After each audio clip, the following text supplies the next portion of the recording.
Muy buenos días a todos. Estamos dando inicio al comité GSC correspondiente al 12 de octubre de 2019, calendario económico. Iniciamos con cifras dadas a conocer el pasado viernes en horas de la noche de inflación al consumidor en China, la cual aumentó más de lo anticipado por el mercado del 3 al 3.8%. No se puede asumir que hay una fuerza de la demanda digamos, sólida. Como mencionamos en el anterior comité, este tema de precios al consumidor está afectado por la dinámica de precios de alimentos, especialmente el tema de la carne de cerdo.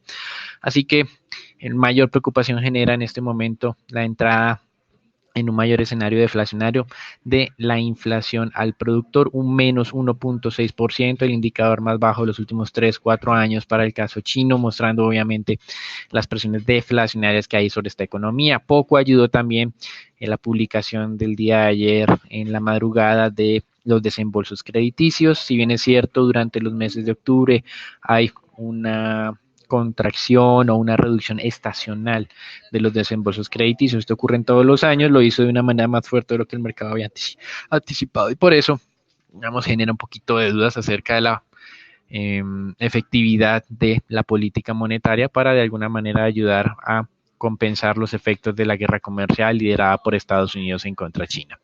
Por otro lado, durante el fin de semana también tuvimos unos anuncios con respecto a lo que fue la política comercial de Estados Unidos frente a Europa, donde la semana pasada veíamos que no iba a haber implementación de aranceles, también uno de los asesores de la Casa Blanca del lado económico ratificaban esto, pero el fin de semana se dio a conocer que esta ausencia de implementación de aranceles para el sector automotriz europeo corresponde o responde más bien a unos compromisos realizados por las automotrices europeas con la Casa Blanca de trasladar producción de otros lugares del mundo hacia los Estados Unidos. También el día de ayer se van a conocer cifras positivas para el caso del Reino Unido, positivas entre comillas. Se confirmó que en el tercer trimestre se registró contracción, se registró crecimiento luego de una contracción del segundo trimestre. Se evitó el escenario recesivo para el Reino Unido, pero el crecimiento comparado año a año del tercer trimestre de 2019 creció por debajo de lo anticipado, solamente 1.0%, cuando el mercado anticipaba una mayor dinámica. Y en septiembre la industria británica también con una peor contracción, 1.4%, y el tema de balanza comercial muy negativo para la segunda mayor economía de Europa. Y con respecto a América Latina, se van a conocer cifras también negativas. En el caso mexicano, contracción del 1.8% de la producción industrial correspondiente al mes de septiembre. Este año 2019 comenzó la industria estancada, pero ahora está en una clara contracción, lo cual muestra la dificultad que tiene el presidente Andrés Manuel López Obrador para cumplir con sus promesas de campaña de un crecimiento de al menos 2%. Con respecto al día de hoy, una muy buena noticia en Alemania que hace pensar que puede estarse dando la vuelta a la página de la recesión registrada durante el segundo y tercer trimestre de este año. La confianza que calcula el Instituto ZEW nos muestra un avance desde una lectura de menos 22.8 hacia uno de menos 2.1, es decir, casi pasamos de menos 23 a menos 2. Si bien es cierto, continúa el indicador en terreno negativo, es una muy buena evolución y los promedios móviles 12 meses y 3 meses nos muestran un cambio de tendencia, aunque pues estamos en un nivel bajo. Y con respecto al resto de publicaciones de la jornada, nos queda el indicador de inflación al productor en Japón y unas colocaciones de títulos a 3 y 6 meses en los Estados Unidos, así como declaraciones de varios miembros de la Reserva Federal. Con respecto a los mercados accionarios, ayer abrieron pues con algunos descensos ante la preocupación de los avances de la política comercial en los Estados Unidos. Hoy el discurso del presidente Trump será muy importante, el que va a realizar en Nueva York en la noche para establecer cómo viene avanzando este proceso. Las dudas generaban el día de ayer algunos descensos del 0.2, 0.3%, pero esos descensos están en teoría relativamente compensados con las ganancias hasta el momento. Y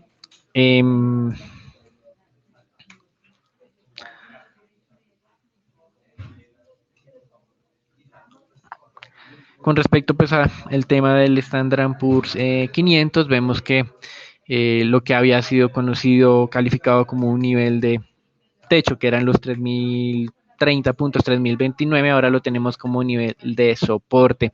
Hay un alejamiento obviamente entre la dinámica del precio y las medias móviles, así que pues las posturas largas en este momento tienen un alto nivel de riesgo. Y con respecto al tema de monedas, lo medimos frente al cierre del día viernes pasado, teniendo en cuenta nuestro feriado del día de ayer, una dinámica relativamente mixta, aunque las monedas de América Latina se están debilitando frente al dólar en el acumulado.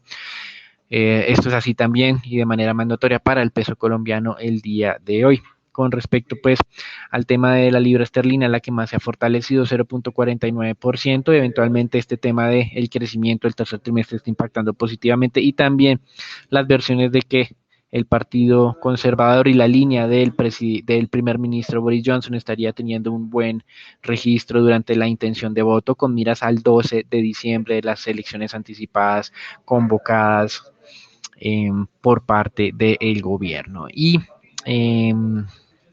con respecto al tema petrolero, estabilidad el día de hoy, $57 el tema del WTI, 62 el Brent. En tema de oro, pues hay una salida masiva de inversionistas de los principales ETF, la mayor salida de los últimos 3 años de este tipo de activo.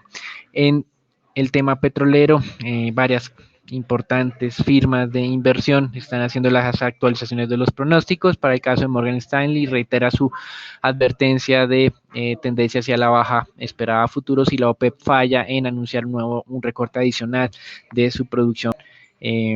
Y acá, pues el objetivo de Morgan Stanley es de $45 para el caso del Brent.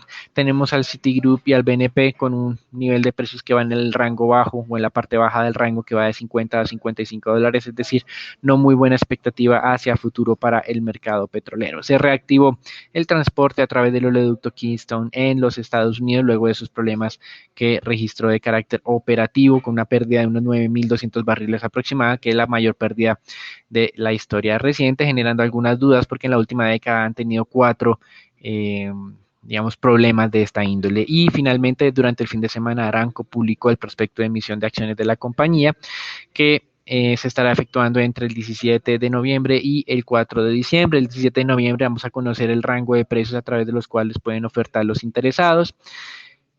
Y el 5 de diciembre, un día después del cierre de recibir las posturas, se va a determinar el precio con base en las ofertas realizadas por los inversionistas institucionales. El rango de la compañía, recuerden, va desde 1.2 trillones hasta 2.3 trillones, es decir, hay una alta incertidumbre sobre el mismo.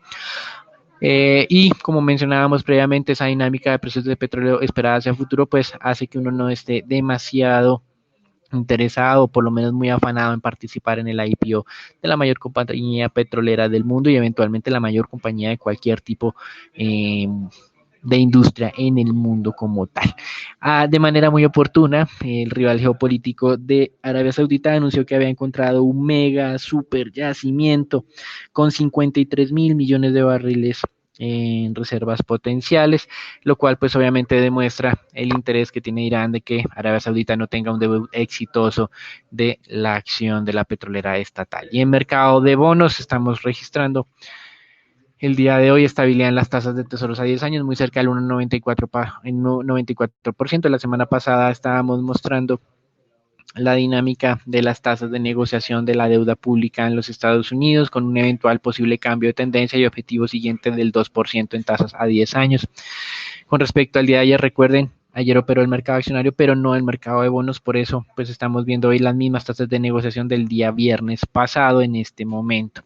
Desde el punto de vista de los anuncios, recuerden, Alemania muy positivo, México muy débil y con respecto a esta parte de las tasas en Europa, el día viernes pasado reportábamos que las tasas de Francia y de Suecia a 10 años habían pasado del terreno negativo al positivo.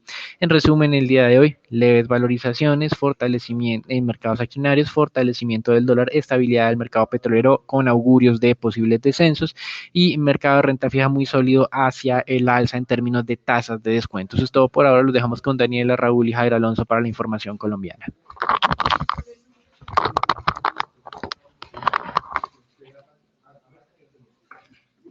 Gracias, Daniel. En las noticias de Colombia, para esta semana sería radicada por el ministro de Hacienda Carrasquilla la ponencia de la reforma tributaria que reemplazaría la ley de financiamiento.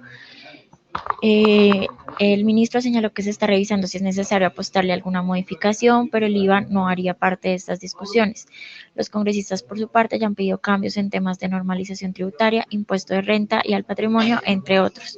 Por su parte, la presidenta de la Corte Constitucional, Gloria Ortiz, dijo que no todas las demandas contra la ley de financiamiento se estudiaban por vicios de trámite y se siguen estudiando vicios de fondo, refiriéndose principalmente al artículo que impuso una sobretasa a la renta de las entidades del sistema financiero. La CEPAL volvió a recortar la estimación del PIB de América Latina, ahora espera una expansión promedio de 0.1%, donde en su forma anterior esperaba un crecimiento de 0.5%. A pesar de este recorte regional, la CEPAL decidió elevar su proyección de crecimiento económico de Colombia para el 2019 de 3.1 hasta 3.2%, siendo el país de segundo mayor crecimiento, después de Bolivia, que esperaban crecer al 3.5%, aunque esta estimación no tomaba en cuenta las recientes protestas sociales que provocaron la renuncia del presidente Evo Morales. Para el 2020, la Comisión prevé que la economía colombiana seguiría creciendo y se ubicaría en 3.5%. Recordamos que este jueves se espera el dato del PIB para el tercer trimestre, donde los analistas esperan un crecimiento de 3.3% versus el 3% que se tenía en el segundo trimestre del año. Esto es todo por las noticias de Colombia. Los dejamos con Raúl para el informe del mercado accionario.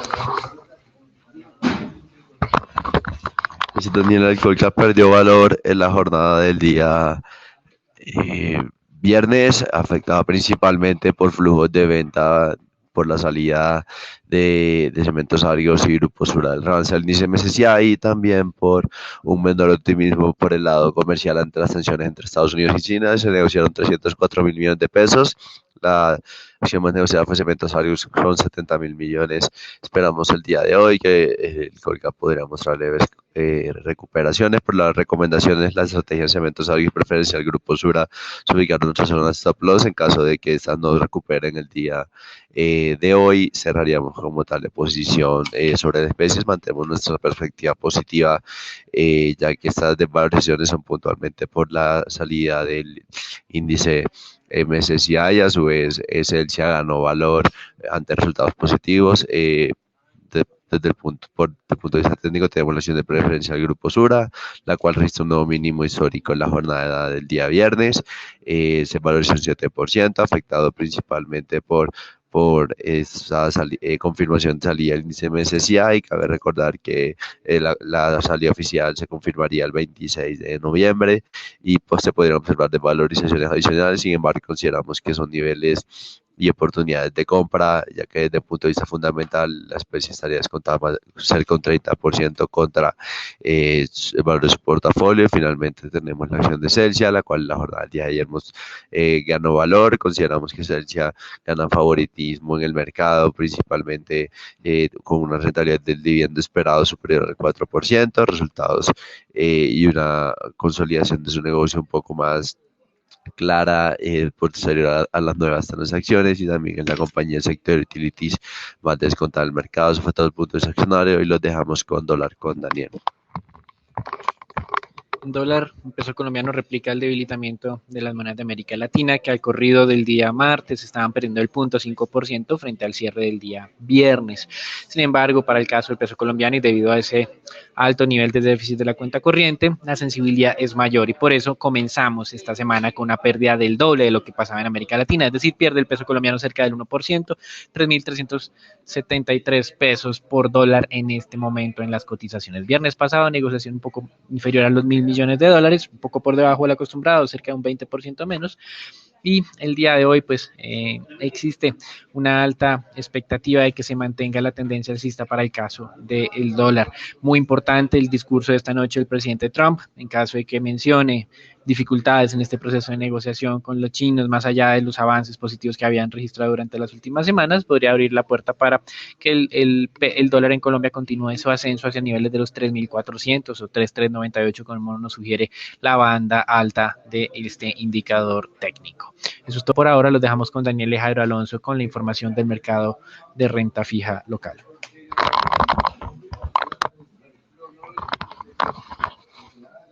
Gracias, Daniel. Recordamos nuestra recomendación del grupo de estrategia para noviembre, donde para plazos menores a 2 años recomendamos la compra de títulos con cupón fijo con opción de diversificación en títulos IPC o IBR.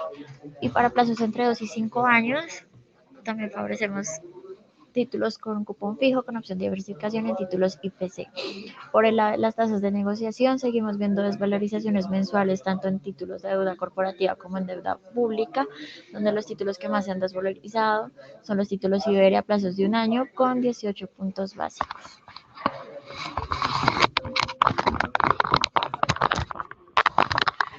Gracias, Daniela. En la jornada anterior, tanto los test con vencimiento 2024 como los 2028 presentaron desvalorizaciones y cerraron en 5.296 y 5.983 respectivamente. La curva de test en pesos se desvalorizó 5.48 básicos en promedio, mientras el segmento corto se desplazó al alza 3.53 básicos, los segmentos medio y largo lo hicieron en 4.90 y 4.47 básicos respectivamente. Los test denominados en VR, contrario a lo presentado por la curva de tasa fija, presentaron valorizaciones de 0.27 básicos. En deuda corporativa se operaron alrededor de 18.800 millones a través del sistema transaccional y 370.000 millones por registro. Lo más transado fue tasa fija con vencimiento 2019, seguido con tasa fija vencimiento 2020. Ya por último, el Banco de la República informó que en octubre efectuó compras de test por 1.49 billones. Esto es todo por nuestro comité el día de hoy. No olviden seguirnos en nuestras redes sociales y los esperamos mañana en un nuevo comité. Muchas gracias.